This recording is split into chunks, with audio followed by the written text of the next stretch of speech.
Happy Spiritual Sunday! Here we are. Happy Spiritual Sunday, all of you out there in cyberspace. Is it getting easier for you or tougher for you? Yeah, exactly. That's what I want to know. So let's look at what Karen's message today is.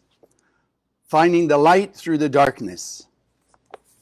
So Karen says like this. We can look at what's going on in the world around us and think, I see what's happening, but what does it have to do with me? What can I do about it? On the other hand, we can ask ourselves these questions instead. What can I do to make sure that my own channel is clear? How am I interacting with others? Am I open to accepting criticism in the right way and growing from it? Am I looking to see things around me that I can improve? Am I motivating the people around me for good? If we can wake up in the morning and set our intention to connect with our own spirituality, making sure that we do not bring more negativity into this world, then this consciousness can spread to others around us and from them outwards. Multiply this positive consciousness, and together we will alter the way the world looks. This is what we can do about it. Within every human being, there are two forces. There is the soft voice of the light inside of us that nudges us and says, help your friend. Go out of your way to make that phone call.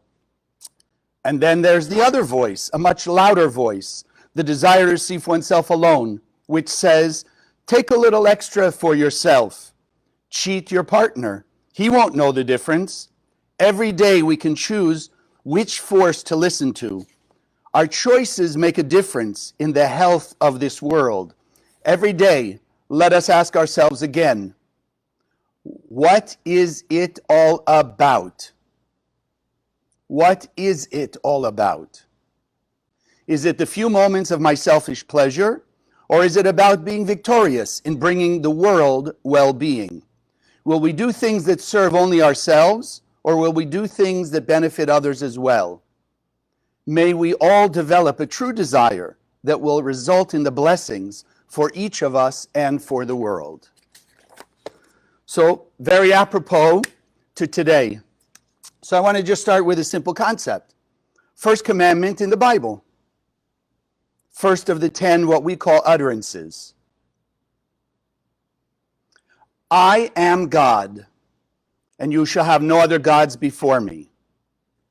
For us in the center, what does that mean, I am God? What does it mean that there is a God? That there is only one source of lasting fulfillment. That source is the light of the Creator. Let's sink that in a minute. There's only one source of lasting fulfillment, the infinite light of the Creator. And then it says what? After it tells us that there is one God and not to have other gods instead of it, then we also learn that you and I, human beings, are made in the image and likeness of God. Does it say that about the earth? No. Does it say that about the plants? No. Does it say that about the animals? No. Only says it about human beings, that you and I are created in the image and likeness of God. Doesn't say that about anything else. So we are unique. As someone I heard recently said, we are each masterpieces of the Creator. So now let's think about what we see in the world. If that's true, if God is the infinite perfection and the only source of lasting fulfillment, and we are all parts of that God. So look around the world here. The endless world was absolutely perfect. And I don't want to get into it. For those of you who already studied, if you haven't, I encourage you to take Kabbalah 1. So the endless, perfect. There's the Creator. There's that one soul, which is all of us. Perfect unity, perfect in every way, shape, or form. Then, as Karen said, we look around the world, and this was written obviously many years back. But you and I can see today in 2021, even more impactful. You look around the world and you see the chaos going on.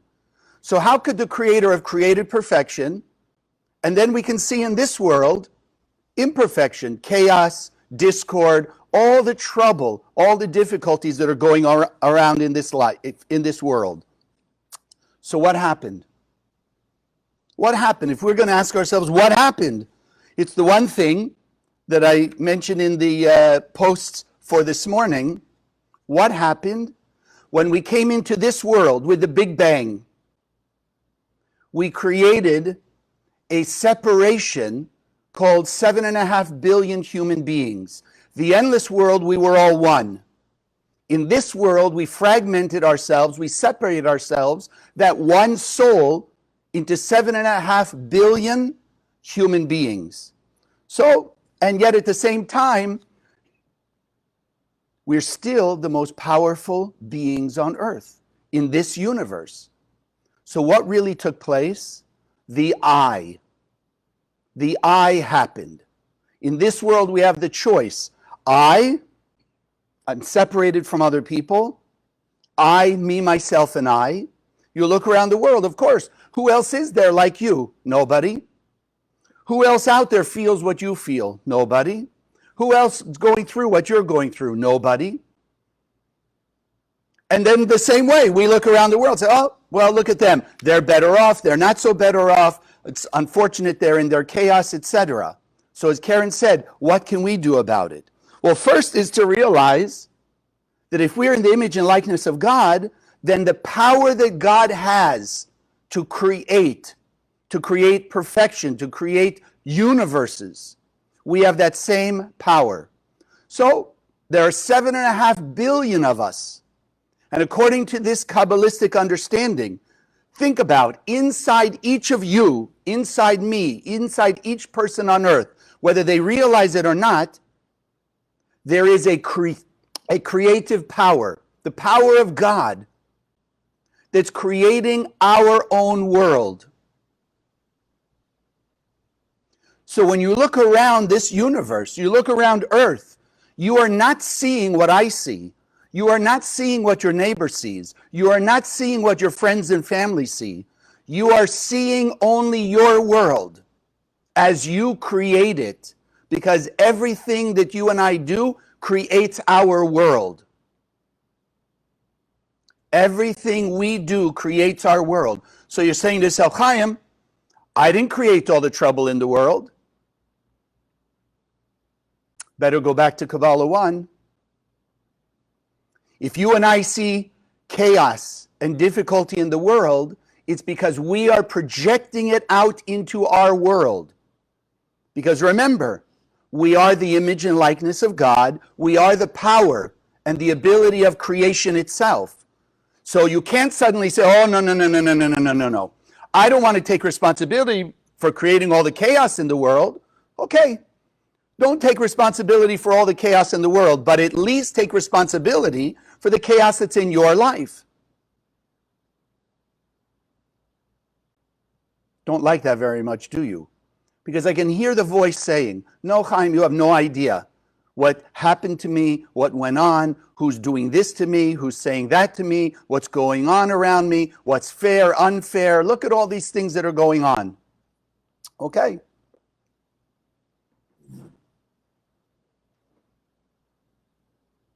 Then, might as well give up already. If we don't believe that we are the power of the Creator in a physical body, and that we've created all these things that are going on in the world around us,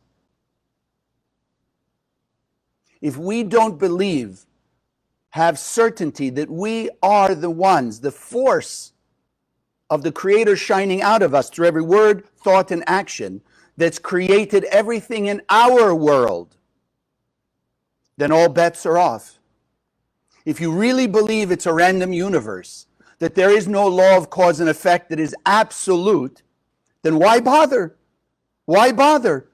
Because if there's chaos and randomness in the world, then what does it matter what we do? Because somewhere along the line, something of a negative nature is going to happen. Something that we don't think we created is going to happen to us. So give up now.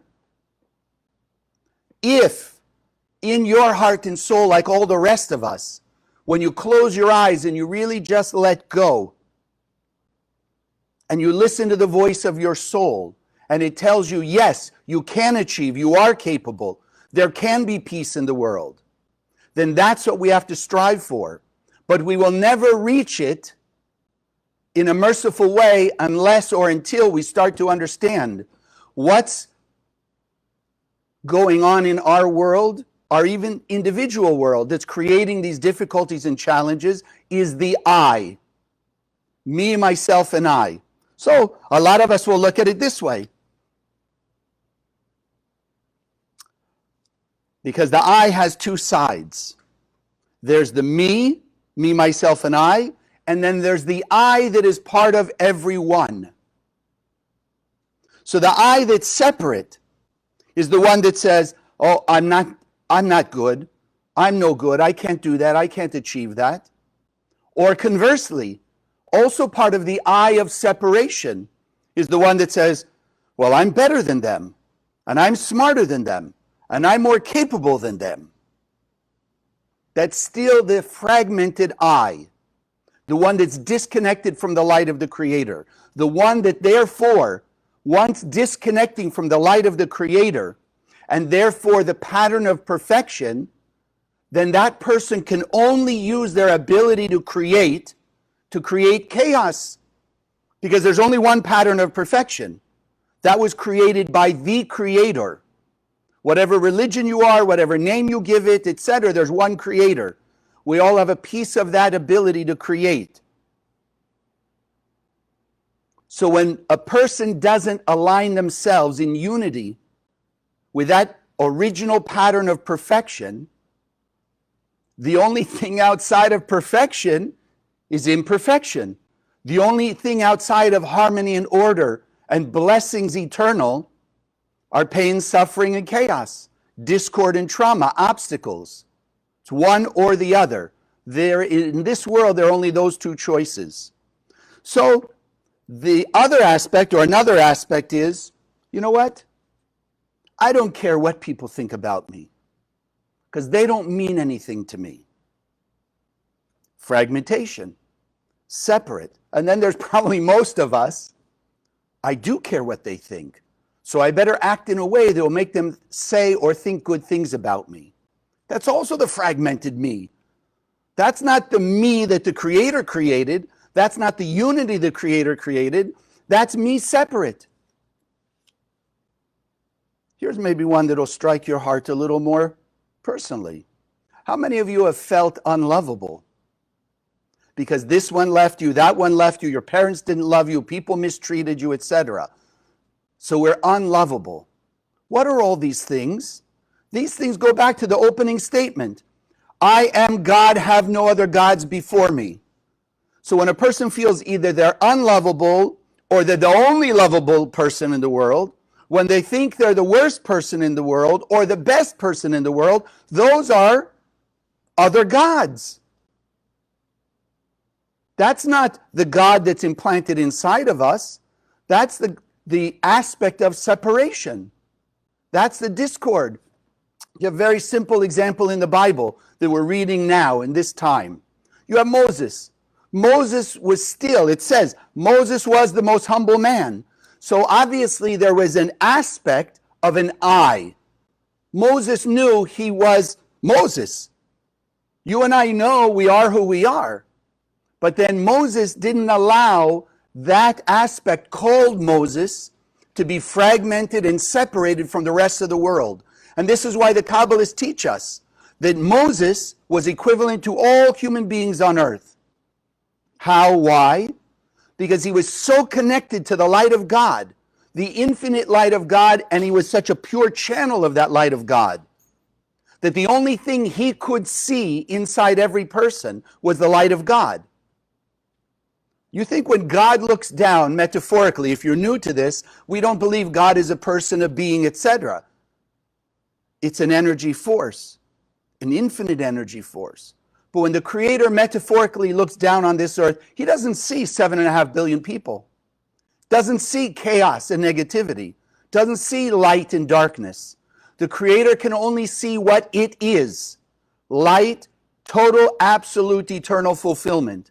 So the Creator looks on this world, already sees perfection.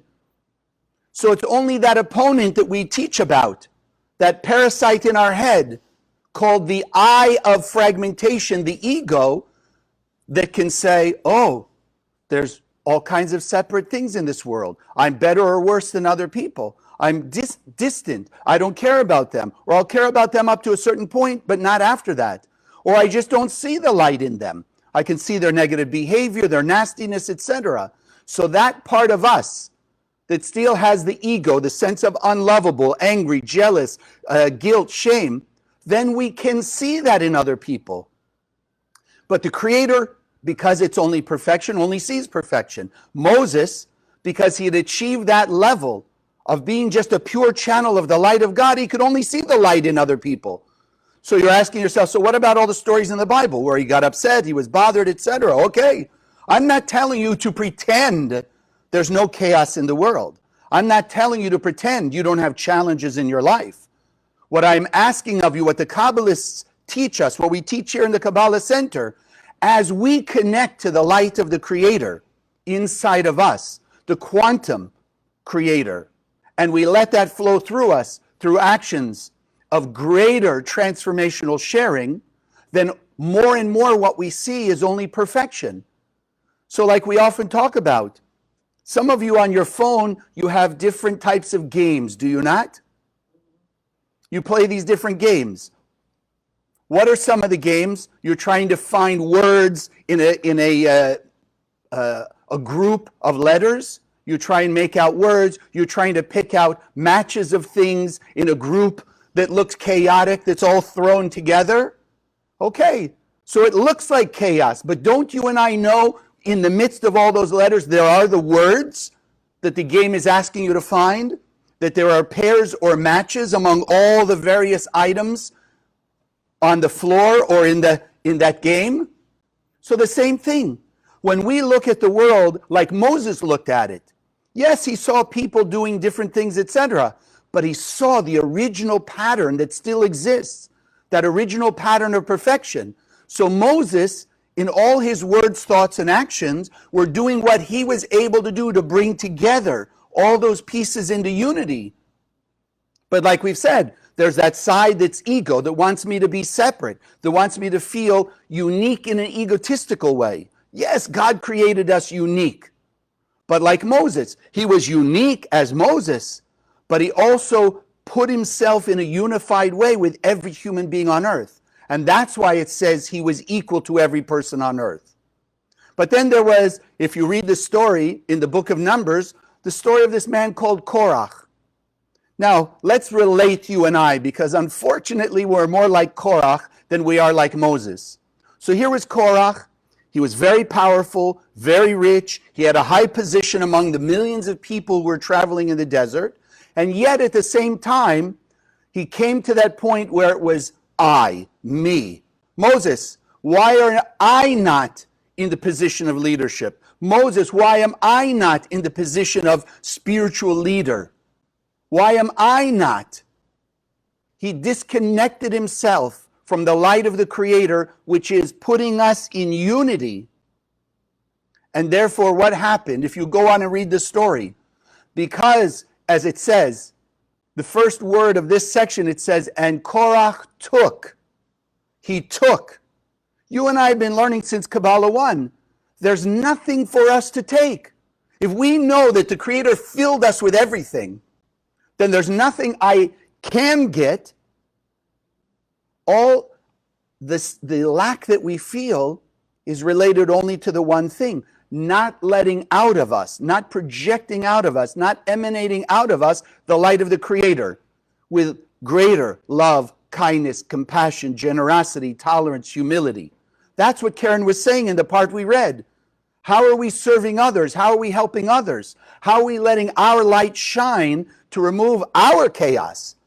Because when we're acting more like God in those ways of transformational sharing, then the unity and the light around us gets brighter. We see light in people. We see light. We see the way to navigate through the world, bringing together in unity the pieces that we call 7.5 billion human beings. We have a way to bring back into unity. Korach didn't see that. He wanted to do what he wanted to do, the way he wanted to do, when he wanted to do. And yet, If we think about it in our terms, he was a very powerful person. Very talented, very powerful. Yet in his desire for separation, what did he cause? In the literal story, it says literally, the earth opened up, swallowed him and everything that belonged to him, everybody who followed him, into this big pit, and then after they were all drawn into it, that was the end of them. The only thing we know is the story. So for us, as we learn here in the center, it's a lesson for us. Every time we decide we're going to separate ourselves from the whole, which is the creator, the light force, then like anything else, if you take your cell phone and you take it out of the charger, will it work? Yes or yes? Yes, it will. But until the battery runs out, then you have to reconnect to the source. So it's the same with you and I. We learn in the Kabbalah Center how every day to stay connected to our light source. And it goes beyond. You don't have to just pray to connect. If every thought you have during the day, or let's say more and more, I don't think, well, I know I couldn't do every thought, not at this point, but more and more of our thoughts are, I'm channel of the light. I'm a pure and perfect being of the light, and I'm shining that into the world unconditionally. I don't care who they are and what they do, etc. I'm just channeling the light. Then the more we are constantly charging ourselves with this eternal force of blessing, eternal happiness, joy, guidance, clarity, understanding, and all the blessings that come with that, peace, love, prosperity, protection, etc. The more we are, the more we have to learn, I am unique. I am a masterpiece of the Creator. The Creator created each of us uniquely, but that doesn't mean we can separate ourselves from the rest. The opposite. Think about it this way. Here, and I want to show you something, and I hope you'll be able to see it online. There's two words, and I read it yesterday. That's why I want to share it with you. This word is ani, I. So one of the great Kabbalists, the Kedushat Levi, he says like this. He says, you take the letters, Aleph, Nun, Yud, which is ani, I, me, myself, and you rearrange them, the same letters you get this, Ein, as in Ein Sof, no end, the endless world. Same letters. So like we said, there are two forces of I. There's the I that separates myself from the unity, and therefore from the Creator and that infinite source, or there's the Ein. I can decide, no, I am not the only person and the only thing in this universe. Yes, we said, I know I can hear it now, but didn't you say we're a world to ourselves? Yes. When I am an I by myself, then yes, everything in the world is only me. When I become Ein, when I let go of my ego, when I let go of my sadness, my fear, what other people think about me, my guilt, my shame, and I realize no, and I work harder to just be a channel of light, then I know everything is bringing me closer and closer to that pure unity, that lasting fulfillment, heaven on earth. Think about it this way. Some of you ever been to a swimming pool? Or let's make it the ocean. We'll make it the biggest, an ocean. So when I was taking chemistry way back in high school, they were teaching us this. There's a certain chemical makeup in that ocean. You take a cup and you dip it into the ocean. Your cup of ocean water has the identical proportions and makeup of the entire ocean. But does that cup that you take out from the ocean water, does that have the power of the waves? Does that have all the power that the ocean has? No, has the same chemical makeup. But because it's not in unity with the whole ocean, it cannot do what the whole ocean can do. So you and I are the same way. Yes, we often say we are the microcosm, the image and likeness of God. So I'm a microcosm. We're all microcosms of God. We have the same power, the same chemical makeup of creative force. When we are separate, we can only create in a limited way, and that, in the limitation, is where all the negativity and the chaos comes in. The moment we take our unique cup of God light and we unite it back in the ocean called the one soul of humanity, then I, in the midst of that ocean, I'm still that unique piece, but I now have the ability exponentially to bring love, kindness, compassion, peace, harmony, unconditional love. Like Karen was saying, the more we are serving others, the more we are making the effort to do actions, to bring unity, to share our light, then the more we're changing the world. Because our piece separate, the cup out of the ocean, has no influence on the ocean. Once you put that water back in the entire ocean, then it has impact. Yes, at least in the beginning, the part around it. But then that part around it, as it grows, has impact on more of the ocean. Until as that grows and that grows, you're affecting the whole ocean. I think must have been the last century, I believe, right? The 20th century, that somebody came up with the idea of quantum physics. Everything in the world affecting everything else in the world. Or they came out with another way. 6 degrees of separation. You ever heard that? 6 degrees of separation means if we go me and then one other, who's then one other, who's one like this, we are ultimately the entire world. So what are they now saying that the Kabbalists have been trying to get through our thick head for thousands of years? Hello? Your soul, my soul, everyone's soul on earth is interconnected, has never been separate. Only when we connect to the Ani, me, myself, and I, can we feel temporarily disconnected from everybody else, for good or for bad. When we become the Ein, or like people have called it now, when you think you're a somebody, you're really a nobody. But when you realize you're really a nobody, and not in the bad way, but there's no separation, I am the Ein, like the nothing, then I am actually the everybody. I am the ocean of the light of God. That's the power we have. That's the capability we have. That's where we got to work. So if I'm really Ein, if I'm really not the single individual Chaim, but I'm really a part of every single one of you, every person on earth, now suddenly I start to hear the voice of the Creator in my head telling me, you feel the pain of the world? Because that's your pain. Do you feel your pain? Other people in the world feeling the same. That there's no difference. So if any of us have any lack in any way, I was sharing with a group yesterday, what's the difference really between you and I having a little bit of impatience? And maybe I'm being presumptuous, but I'm sure all of us at some point, a little bit of impatience, yes? Fair to say? What's the difference between that and people who sadly in the world are being so influenced by their parasite called Satan, the opponent, that they're committing acts of violence? What's the difference? Why are they committing violence? Because they're also impatient. They're not getting what they want, the way they want. So in their level of awareness, they just commit violence on other people, and then they have a sense that they're getting at least something of what they want, when they want, how they want it. When you and I are impatient, what are we saying? Not trusting the light of the Creator. I'm not acting like the Creator. I want to get what I want, how I want, etc. And I'm impatient because I'm not getting it the way I want it. I'm going to confess. Just don't tell anybody else, okay? This morning, I'm getting ready for this, and I'm printing out my notes. First of all, I have to first give credit, because I was about to walk out without printing my notes.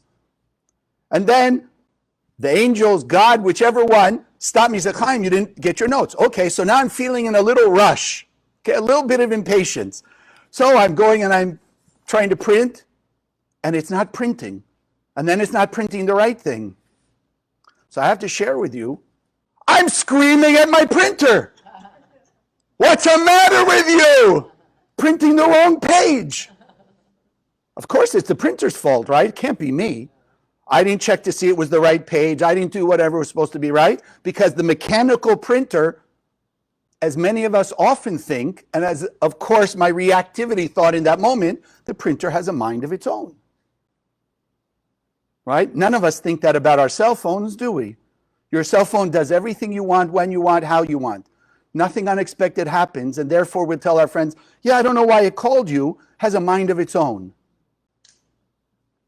Okay, so here we go. Our job is unity, create unity. In fact, we've often talked about if we're creating Ein Sof, we want to create heaven on earth. The upper heaven, let's call it, it's eternal. There is no end. That's why it's called the endless world. Our job in coming this world is to create heaven on earth. Yes, it may not be eternal, but it's going to be complete in this world, where everyone and everything is just at peace, love, harmony, joy with everyone else. Everyone feels not only the pain of other people, and therefore to do something about it, but we also are able to participate and experience the joy that everybody else has. If we're connected to everybody else on earth, yes, then when I feel pain, you feel a little bit of it. So hopefully we'll work together to end my pain, which is also your pain. And I'll do what I can to help you end your pain. But at the same time, when you're having joy and happiness, when you're experiencing great things, and you're feeling that ecstasy of some form of the light, as I'm connected, as we're connected to each other, I can also experience that. Which you know what will happen? Let's say in that moment I was screaming at my printer. One of you were having a moment of joy, happiness, some great thing, even if it was you really enjoying your breakfast. To the extent I was connected with you, that's why all I did was scream. And then I looked in the mirror and I said, really, Chaim? Really? Right? You're about to tell everybody about unity and here you're screaming at the printer. Right? So thank you, whoever it was or whomever it was, all of you out there that gave me, okay, that quick and then change. So I didn't hold on, and we don't have to. Yes, nobody's saying, the Rav and Karen used to say like this, we are not made of stone and steel.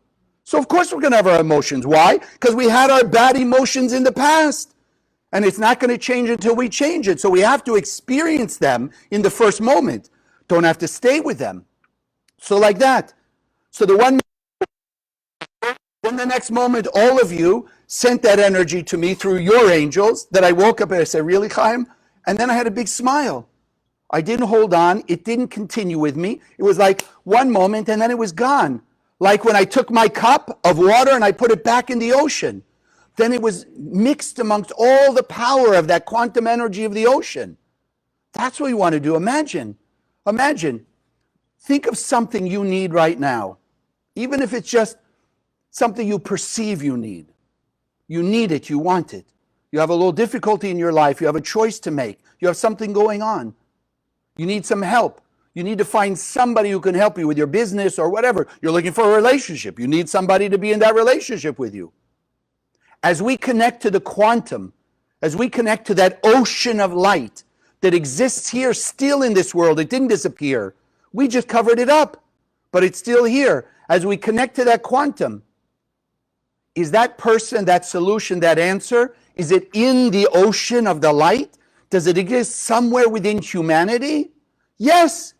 So as we'll connect more and more by sharing outside our comfort zone today, by going the next level, stretching tomorrow, etc., as we're empowering and extending the reach of our quantumness, we will find the right person, the right solution. We'll find the answer.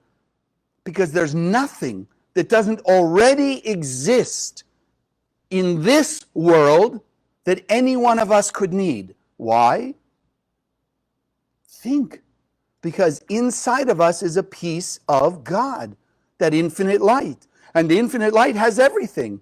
So as we connect to that infiniteness of the light, quantum energy here on earth, everything we need. This is what I often like to say. Some of you may have heard it. When did everything necessary to make a cell phone, when did it come into existence? 40 years ago, 50 years ago, 60 years ago, 100 years ago? Maybe somebody had the thought about it? That's only when we got smart enough to put all the pieces together, but the pieces existed since the Big Bang 14.5 billion years ago. Everything that today makes up a cell phone was already in existence. The only thing that was missing was our human ability to take away the blockages to be able to see how to put it together, like in those puzzles, right? When you have all that mess of items and you got to find the things that pair up. They already exist there because you'll find them eventually. But when you look at all the pieces, it doesn't look like it's there. You can't see it right away. You have to start searching and look through. So too, everything in our life, the right relationships, the right business opportunities, the right people in the business, the right connections, the right friends, all the right places. You ever driven down the street, for some reason maybe being delayed a half a second, because maybe you got behind somebody, was a little slow, the light turned yellow and you stopped, etc. And then as you drove on, you just barely were missed in a car accident or something like that. Ever happened to you? Had you not stopped at that stop sign, had you not waited that extra half a second, etc., heaven forbid, you could have been in the middle of that accident. So we don't know. That's connecting to the quantum. Do you think Moses knew everything that he had to do for all those 40 years? From the beginning of the 40 years? No. It was already there, yes. But day by day, moment by moment, as he accessed that quantum energy, he was guided. He was told. He was shown. That's what we want. That's what we want. We don't have to know everything. My parents used to tell me, yes, I did exist before the internet in this lifetime. So in school, yeah, a couple people here know, they're only here since the internet. So if I couldn't figure out how to spell a word, I go to my parents. Oh, tell me how to spell this word. You know what their standard answer was? The dictionary is right over there. Go look it up. No, I just want you to tell me. But it's already existing there. Go look it up. Find it for yourself. So I didn't have to know all the words, but I knew where I could go to get the answers. When we're connected with the quantum, it's the same idea. The universe, the creator will guide us who to go to, where to go. Or the angels will just put it in our head. We connect more to the side, the voice of the light inside of us. That voice will be louder. It'll get louder than the voice of the opponent. That's what we want. But remember, in this world, we are the cause. We are the ones who have to plant the seeds. We're the ones who have to do the actions that set up the cause. As we spoke about last week, there's a deal between us and the Creator. We plant the seed, then the universe will make it flourish and grow. We have to do the first act, then the universe will respond to that. I just heard yesterday one of the videos from my teacher, the Rav Berg, and he made it very simple.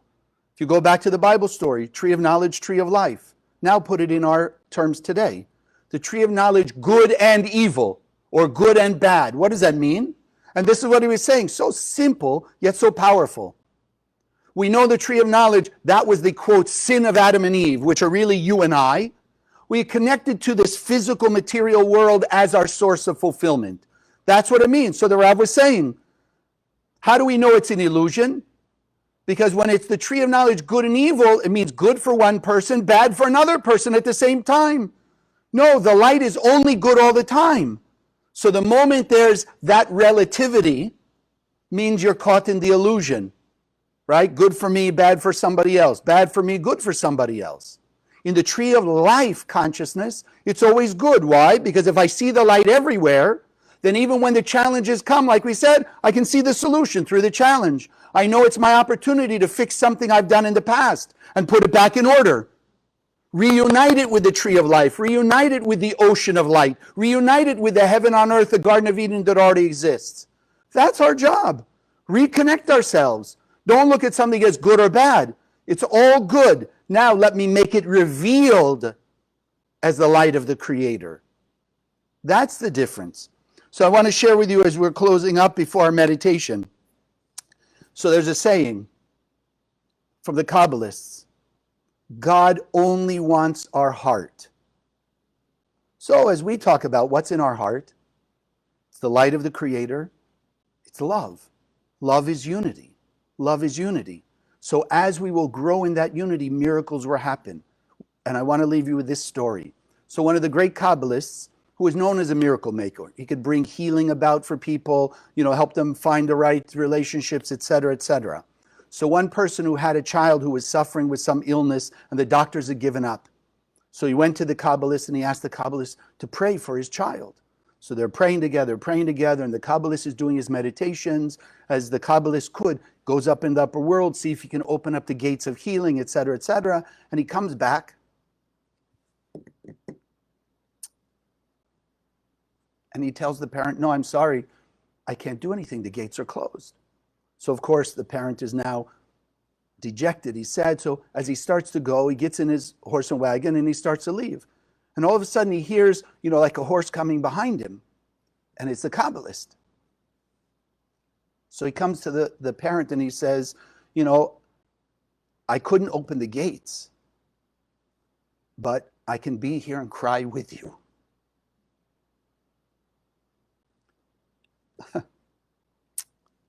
And in that unity, the Kabbalists say, the fact that he felt the pain of the parent and he did something about it, he went to go join him. He says that opened the gate and the healing came. So may we all have the blessing and the merit to understand if any of us have a lack, we have some difficulty in our life, as we will unite ourselves and we will pray, we will scan our Zohar, we'll meditate, do Ana B'Koach, and we'll send the light of what we're looking for to other people. We'll send healing to other people. We'll send the light to awaken prosperity that the Creator already put inside other people, as we'll send the light to find the right relationships. Whatever it is that we feel that we are lacking, as we're sending that light out to other people and we join with them in unity, that's when the gates of our blessings will open up and they will flow abundantly into our lives and into the world. God bless. Thank you. So those of us stay with us. Oh.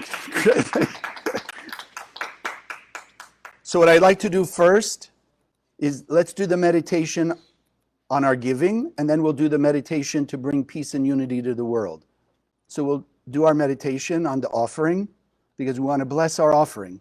And again, I want to thank all of you for your gifts, for your sharing with us, because it's only by your empowering the projects of the center that we can expand and we can do more than we are doing right now. And I just want to share with you, I wish I could have taken the pictures. We just sent a shipment of Zohars down to Honduras. The day it arrived, they were already out handing them out, and they sent us a dozen pictures. The police, the army, in the hospitals, in different community centers, etc. They're already handing them out. Because you and I have come to understand by spreading the Zohar. And if you don't have, is it this pocket? At least one of these, a pocket Zohar. For your purse, for your pocket, for your jacket, for your glove compartment, at least get one of these. They just shine the infinite light of God. That's it. So it'll awaken the light in our soul. So they're already doing that because we understand the faster we spread the Zohar, the faster the light removes the darkness. Simple. So with your help and your support, that's what allows us to do it.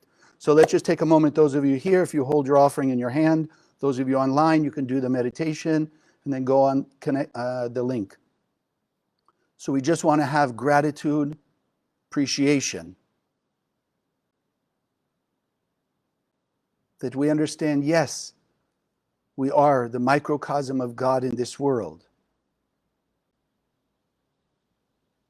And we unite ourselves with every other aspect of the Creator in this world. They can reach that quantum consciousness of light and all that's contained in it, infinite, eternal blessings. We know that the Creator has given us the talents and abilities, the capability, all the goodness in our life. Also gives us encouragement, clarity, and guidance to turn our chaos into order, our darkness into light. And with this offering, with this gift, as we empower the center to bring the infinite light to every human being on earth, to all corners of the world. We open our heart and we open our minds to hear our own answers, to see with clarity of the Creator the directions to go in our life,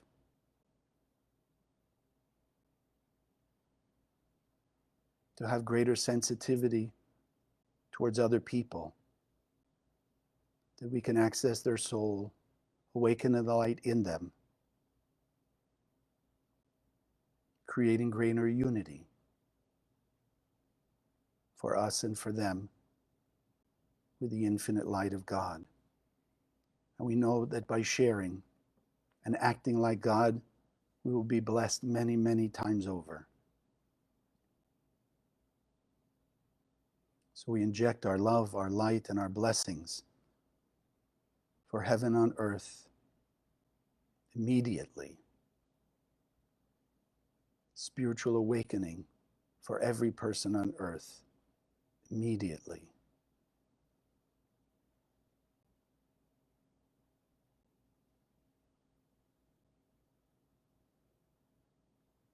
And together we say, Amen. So I wanted to use one of the 72 names. Here, let me show everyone here. Mem Yud Hey. I guess I have to make a bigger one too. Okay. So here you have, for those of you who are new, the Hebrew letters actually are just conduits of the light of the Creator. Plain and simple. The light of God, as it comes into this world, comes out in 22 shapes that we've called the Hebrew letters. And so there are portals to the endless light.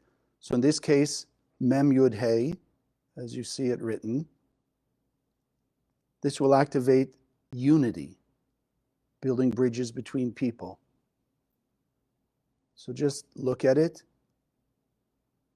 Let the shapes be ingrained in your mind's eye.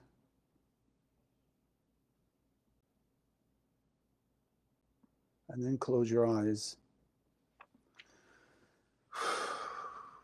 Take a few deep breaths just to relax. Settle into the light of the Creator. Feeling yourself immersed, surrounded in this light.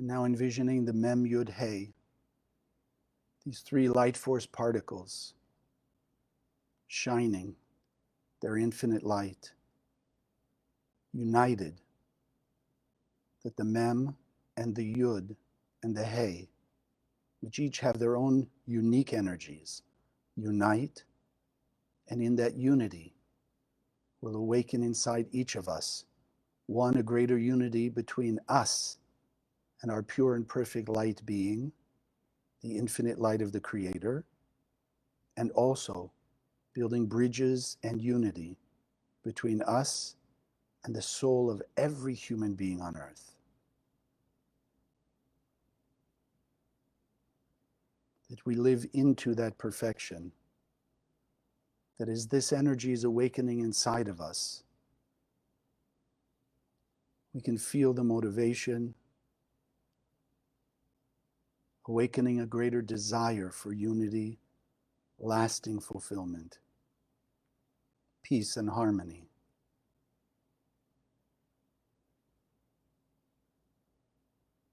So let Mem Yud Hey, this name, reach in your soul, activate a new higher level of your soul's light,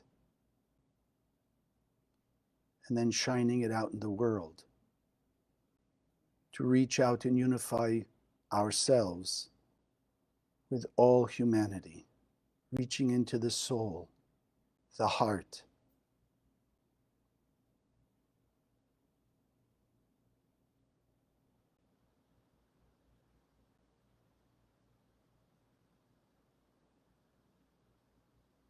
channeling the light and the light consciousness.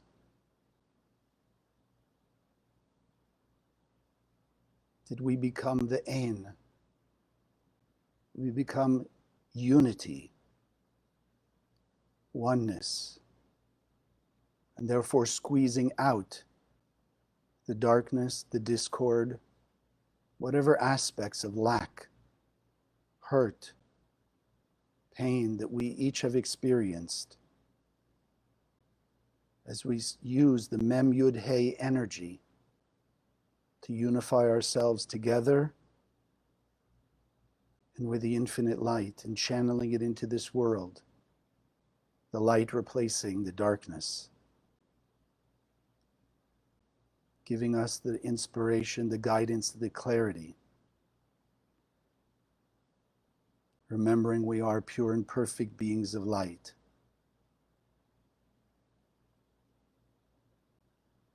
That we are filled 100% with this light of God.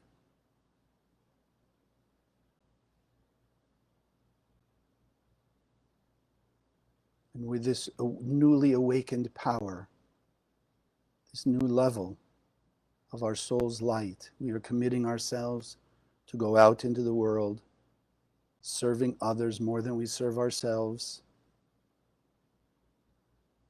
doing more to act like God unconditionally,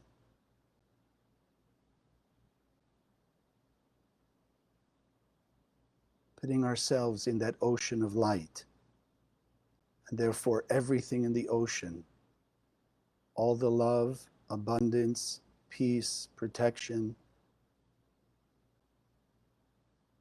we experience infinitely as part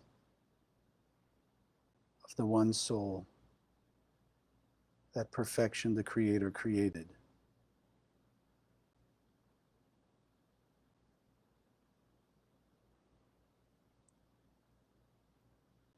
With our strength of consciousness and unity, with all the people around the world in the centers, let's send this light in a quantum power. Let's see it in our mind's eye, spreading throughout the world like waves of light, washing away the darkness, washing away all illusion, all separation.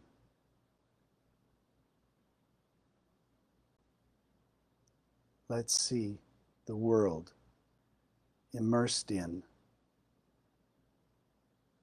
the light of heaven on earth.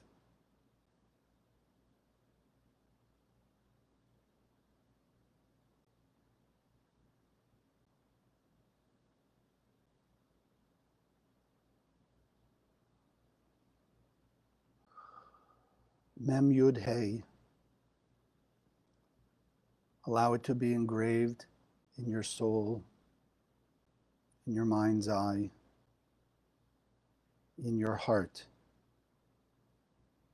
And the Bible, as the Bible says, to always be in front of you. To have a greater realization, oneness, unity, and the love of the Creator for each of us.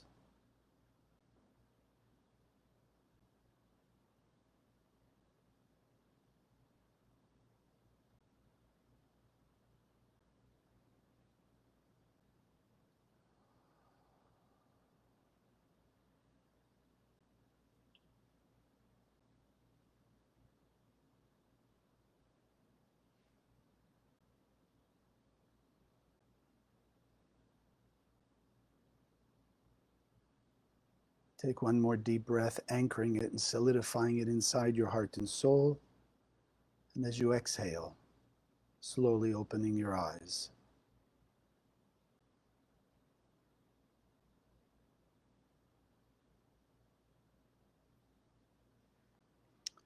Thank you all out there in cyberspace for joining us today.